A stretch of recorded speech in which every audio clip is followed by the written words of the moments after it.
दर्पण संबंधी कुछ परिभाषाएं आज बताया जाएगा। पहला है वक्रता केंद्र किसे कहते हैं, ध्रुव किसे कहते हैं, वक्रता त्रिज्या, मुख्य अक्ष, मुख्य फोकस, उसके बाद फोकस दूरी। ये 5-6 हेडिंग है। तो लिखा गया गोले के केंद्र को ही वक्रता केंद्र कह देते हैं। अगर गोला बना रहे हैं तो गोले में कहीं न कहीं केंद्र होगा, तो गोले के केंद्र को ही हम क्या कह देते हैं, वक्रता केंद्र कह देते हैं। वक्रता केंद्र को हम सी से प्रदर्शित करते हैं। वक्रता केंद्र को किस से प्रदर्शित किया जाता है, सी से। अब उसके बाद तो हम दर्पण बना देते हैं। दर्पण के मध्य बिंदु को हम क्या कह देते हैं, ध्रुव। यहाँ कहीं सी होगा जो वक्रता केंद्र कहते हैं। अब दर्पण के मध्य बिंदु को हम क्या कह देते हैं, ध्रुव। पोल, पोल मीन्स होता है ध्रुव। तो दर्पण के मध्य बिंदु को हम क्या कह देते हैं, ध्रुव कहते हैं। तीसरा वक्रता त्रिज्या। तो वक्रता केंद्र और ध्रुव के बीच की दूरी को हम वक्रता त्रिज्या कह देते हैं। वक्रता केंद्र और ध्रुव के बीच की दूरी को हम क्या कहते हैं, वक्रता त्रिज्या कहते हैं। वक्रता त्रिज्या को हम आर से प्रदर्शित करते हैं। उसके बाद नंबर है मुख्य अक्ष। बताया गया वक्रता केंद्र और ध्रुव को मिलाने वाली सीधी रेखा को, वक्रता केंद्र और ध्रुव को मिलाने वाली सीधी रेखा को हम क्या कह देते हैं, मुख्य अक्ष कह देते हैं।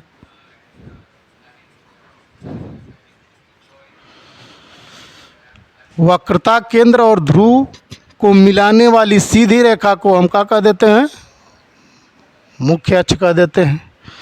उसके बाद है मुख्य फोकस। तो बताया गया मुख्य अक्ष के समांतर आने वाली प्रकाश किरणें परावर्तन के पश्चात जिस भाग पे काटती हैं उसे हम मुख्य फोकस कह देते हैं। तो मान लीजिए यही एक प्रकाश है, मुख्य अक्ष के समांतर आ रहा है, परावर्तन के पश्चात जिस भाग पे काटेगा उसे हम क्या कहेंगे, मुख्य फोकस कहेंगे। मुख्य फोकस को कैपिटल एफ से प्रदर्शित करते हैं। तो एक बार फिर से सब जान लेते हैं। वक्रता केंद्र किसे कहेंगे, गोले के केंद्र को ही वक्रता केंद्र कहते हैं। दर्पण के मध्य बिंदु को ध्रुव कहते हैं, इसे हम पी से प्रदर्शित करते हैं। वक्रता त्रिज्या, वक्रता केंद्र और ध्रुव के बीच की दूरी को हम वक्रता त्रिज्या कह देते हैं। मुख्य अक्ष है, वक्रता केंद्र और ध्रुव को मिलाने वाली सीधी रेखा को हम मुख्य अक्ष कह देते हैं। उसके बाद है मुख्य फोकस।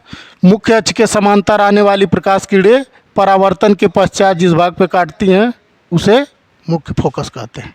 मुख्य फोकस और ध्रुव के बीच की दूरी को हम क्या कह देते हैं, फोकस दूरी है। मुख्य फोकस है और ध्रुव के बीच की दूरी को हम फोकस दूरी कहते हैं। इसे छोटा एफ से प्रदर्शित करते हैं। अर्थात लिखा गया है मुख्य फोकस और ध्रुव के बीच की दूरी को हम क्या कहते हैं, फोकस दूरी। इसे स्मॉल एफ से प्रदर्शित करते हैं। प्रतिबिंब बनाने के नियम। प्रतिबिंब बनाने के 3 नियम हैं। पहला नियम यही है कि मुख्य अक्ष के समांतर आने वाली प्रकाश किरणें परावर्तन के पश्चात मुख्य फोकस से होकर गुजरती है या गुजरती हुई प्रतीत होती हैं। तो देख लिया जाए, अवतल दर्पण है, मुख्य अक्ष है। तो बताया गया मुख्य अक्ष के समांतर आने वाली प्रकाश किरणें परावर्तन के पश्चात मुख्य फोकस से होके गुजरती हैं।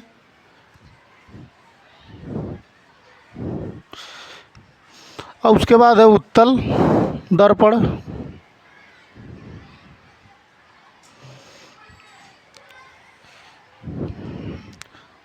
उत्तल दर्पण में प्रकाश यहाँ से डाला जाएगा, ये यहाँ से परावर्तित होकर निकल जाएगा। कि जहाँ जाके काटेगा उसे हम क्या कह देते हैं, मुख्य फोकस। तो ये गुजर रहा है, गुजरती हुई प्रतीत होती है।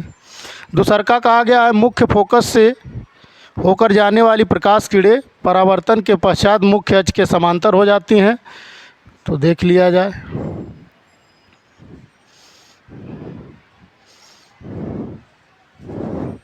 अगर प्रकाश हम मुख्य फोकस से डाल दे रहे हैं तो परावर्तन के पश्चात क्या हो जाएगा, मुख्य अक्ष के समांतर हो जाएगा।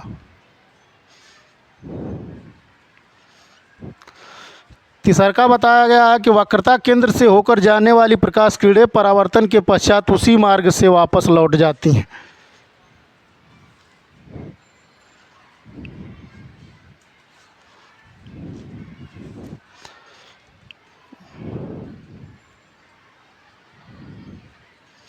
जिस रास्ते से आएगा उसी रास्ते से वापस लौट जाएगा। यह 3 ठे नियम है प्रतिबिंब बनाने के।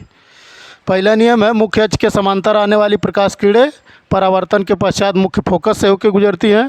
दूसरा का है कि अगर प्रकाश हम मुख्य फोकस से डाल दें तो ये परावर्तन के पश्चात मुख्य अक्ष के समांतर हो जाता है। तीसरा का है कि अगर प्रकाश हम वक्रता केंद्र से डाल रहे हैं तो जिस रास्ते से आएगा उसी रास्ते से ठीक वापस लौट जाएगा। 3 नियम है ये।